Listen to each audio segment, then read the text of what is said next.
No one noticed the stars disappearing, not at first. There were no alarms, no explosions, no warnings carved across the sky, just fewer stars than there had been the night before. Humanity has always been bad at noticing extinction events while they're still polite. At 2:41 Coordinated Universal Time, every satellite orbiting Earth went silent. Civilian, military, forgotten relics from dead programs. All of them. 9 seconds passed. 9 seconds where Earth was suddenly blind. Then the satellites came back online. But none of them were where they were supposed to be. They had moved, not randomly, perfectly. Every object in orbit had shifted into an impossible geometric formation surrounding the planet. A ring so precise it could not be natural. Someone at NORAD whispered the sentence that would be replayed for decades.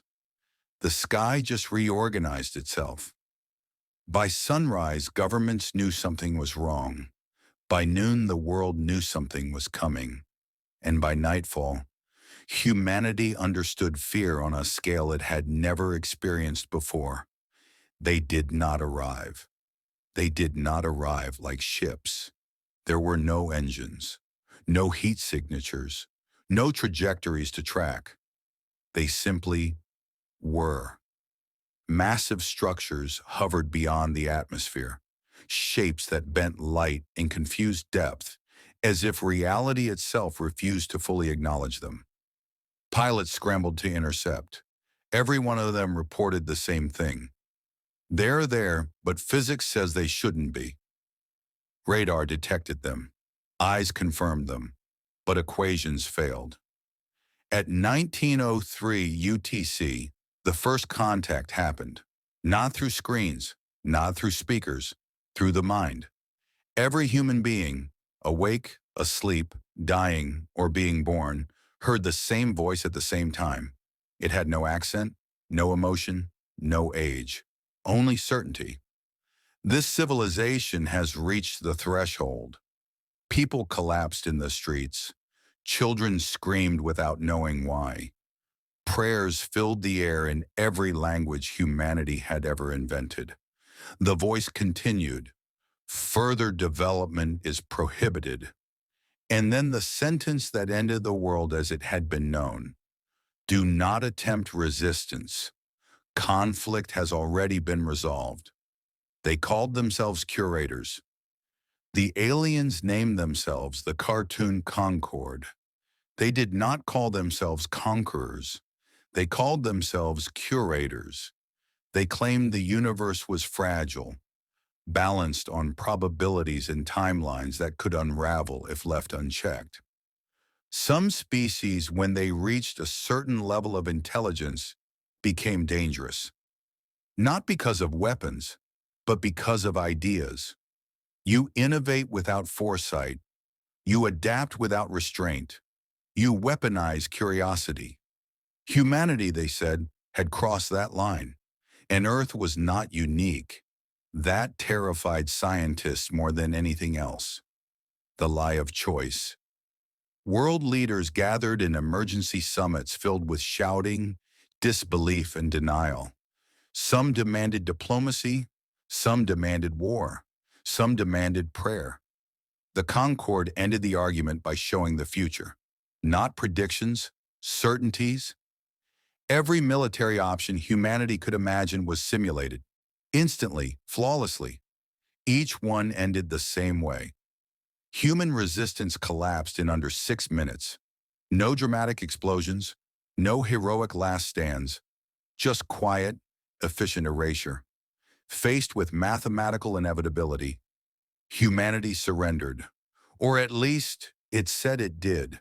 The Concorde accepted the surrender. But something was wrong. Their models showed a strange statistical anomaly: human communication, contradictions, false compliance signals, mixed emotional responses. The data refused to stabilize. The first shot was not fired by a soldier. It was fired by a programmer. A junior systems analyst in Mumbai noticed something the Concorde had missed. They assumed humans behaved rationally, predictably. She laughed. Then she wrote a lie. A fake resistance network, false plans, contradictory transmissions, strategically useless, logically stupid, pure noise. She released it into the global network. Within minutes, Concorde prediction systems began contradicting themselves. Outcomes diverged, futures fractured. For the first time since their civilization began, the future became unclear. That was when the Concorde realized something was wrong, and that was when the war truly began. The cities that did not burn. The Concorde retaliated, not with bombs, with absence. Cities didn't explode. They simply stopped existing. Tokyo, São Paulo, Los Angeles, gone. No rubble, no radiation, just vast empty wounds carved into the planet. The Concorde called it population correction. Humanity called it genocide. And yet, humanity did not break. It adapted. Why the aliens began to fear us? Soldiers charged hopeless battles, not to win, but to delay. Scientists destroyed their own research so it couldn't be predicted. Civilians refused evacuation orders out of spite. Love, rage, sacrifice.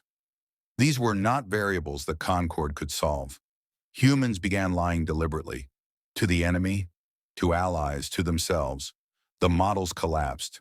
And for the first time in their existence, the curators of reality felt something unfamiliar. Uncertainty.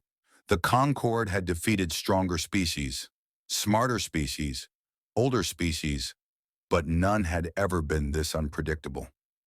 To be continue, Part 2. When Chaos Learned How to Fight Back.